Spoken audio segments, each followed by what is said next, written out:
Welcome back to This Week in Agribusiness. Education season is underway. Max, I understand you had a chance to check in with one of the giants in ag education. Dr. David Kohl, retired from Virginia Tech, but still active on the speaking circuit. He often harkens back to his basketball playing days for an analogy. He does. He says, we've gone through the cupcake part of the schedule. It's got to get a little bit tougher now. That's the way he tells farmers they need to watch out for complacency. They need to sharpen their skills right now. One of the things is complacency kills. It's like athletes, we're on a winning streak, we get away from the basics. And one of the things that I've really seen, inflation, particularly in these land values, covers up a lot of mistakes.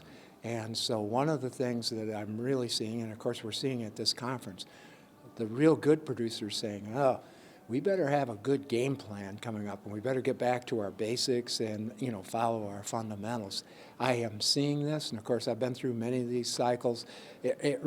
Remember, agriculture producers or businesses get themselves into problems in the good times, not the tough times. And the tough times, you really sharpen your skill set. He mentioned those elevated farmland prices. I asked Dr. Kohl about those skyrocketing farmland values. Seeing here, particularly in the Midwest and the upper Midwest, a lot of the government payment checks were capitalized right into land value. Who's buying land? We're seeing a lot of baby boomers, producers, because they don't trust Wall Street. Cryptocurrency is kind of out of their realm. And so what we have seen is these land values, particularly in the past 6 months, have just escalated. But these folks have the financial wherewithal, do they not? Don't they have a good foundation? Yeah, absolutely, Max. And it's the difference between now and the 1980s. These same producers didn't have their financial legs under them. So when Paul Volcker raised interest rates at that time, it wiped a lot of them out. Now they have equity, and some of these folks are very good managers, and so they're able to capitalize on purchasing the land. And while it may not give them a dividend, it gives them capital appreciation.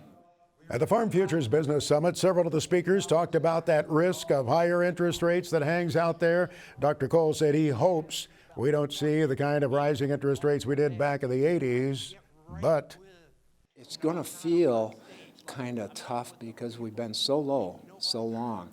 And so I'm telling agriculture producers when they do those cash flows and anything that's on variable rate, they better shock test it for 0.5%, 3/4, maybe even 1% interest rate increase. Now, you know what that's going to do?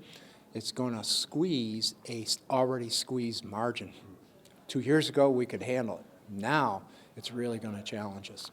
it's a cost of production. It should be put in there along with everything else in terms of seed, fertilizer, fuel. Absolutely, absolutely. And one of the things, oftentimes we do not put the cost of interest in there, and sometimes we don't put the cost of storage, nor do we put the cost of family living. And so we're really going to have to sharpen those budgeting skills. And while we had Dr. Kohl, we asked him about all of that talk last year about tax law changes that was coming out of Washington. Did that prompt some people in agriculture to immediately take some steps to protect themselves?